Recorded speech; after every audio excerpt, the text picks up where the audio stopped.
Alright. Welcome back to The Hero Who Was Banished from His Party. Anime Review, Episode number 5. I did not expect this to happen today, but apparently the release date is a little weird with this one. Because I thought it was released on Sunday. Apparently it's released on Saturday. Probably because in Japan it's Sunday, but yeah. So, we're here reviewing the 9th episode of the series for The Hero Who Was Banished from His Party, regarding the master who was, in fact, the apprentice. So, this episode starts off with basically Roos and his party basically just looking for the monsters they were basically tasked to take care of last episode, which they do find them, and it's a bunch of goblins, and they pretty much eliminated them all. And then, of course, they go back to town, where, of course, weird stuff happens. There apparently is an official bounty to take on. Apparently, there's also stuff related to, what was discussed before in previous episodes about possible Labyrinth uprising. And, in fact, the guild ignoring it. And now, apparently, they're acknowledging it for some reason. Why the heck would it take so long acknowledging it? Don't know. Apparently, after Warp made monsters being killed. And one guy maybe some walk with some go out and killing a single monster. So, apparently, this is not the first time. This is one of several that's happened over the years. Apparently, the last one happened 100 years right advance of the series. So, also, Rima returns. First time anybody's seen her since episode 4. Where the heck have you been, lady? Don't know. And of course, basically, and then we have more fighting. First, we have a first round of fighting. We have goblins, even hobgoblins show up. Though apparently hobgoblins in this series are the size of orcs. Yeah, apparently the creatures that identify as orcs are basically the same size as hobgoblins. Okay, I thought they were just slightly taller goblins. No, these things are freaking huge. And apparently things are mutating. And also they're getting intelligent too. And there are more coming. Of course, they're prepared for the next battle. Or apparently they decide to bring out a bunch of furniture outside, bookshelves, cabinets. A lot of it looks like modern style bookshelves and cabinets, which is interesting. And of course, we have the monsters that way, and another group of monsters. And then, of course, at one point he's about to lose. And then Ronaldo, a character they mentioned back in episode, I think it was episode 3, I think it was. They first mentioned the guy's name, and here he is. He has been in the credits. I was curious who the guy was with the glasses. Apparently this is the guy. And apparently both Laos and Narisha know who he is. And Rita knows who he is. A lot of people know who this guy is. Heck, even Lara knows who it is too. I think the only person who doesn't know who this was probably Amina. So, he's very good swordsmanship, and of course, basically, he has been known for quite a while.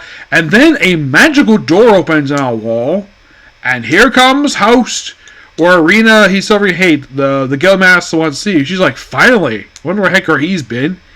And Laos I would like to go too. There's something I can say to him. And he's that's fine.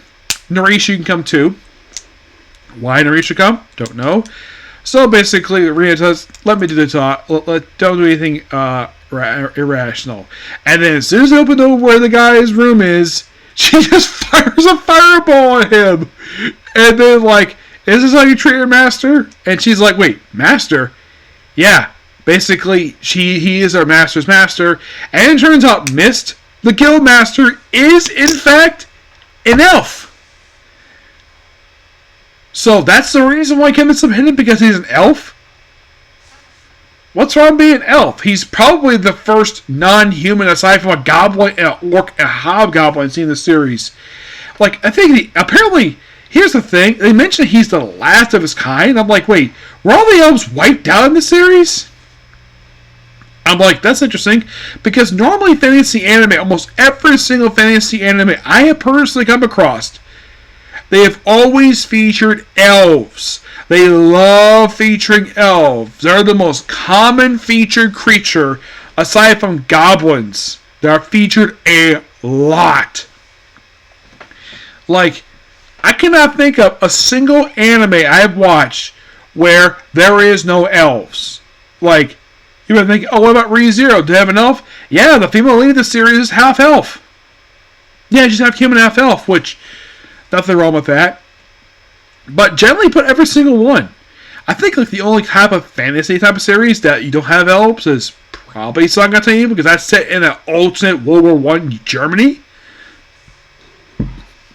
So I can accept that one. But those of you curious, is there a single fantasy anime I've come across where, off the top of my head, where they don't feature a single elf?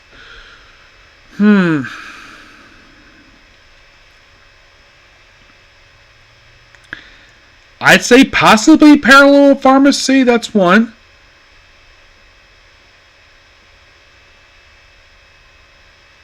I'd say maybe Konosuba.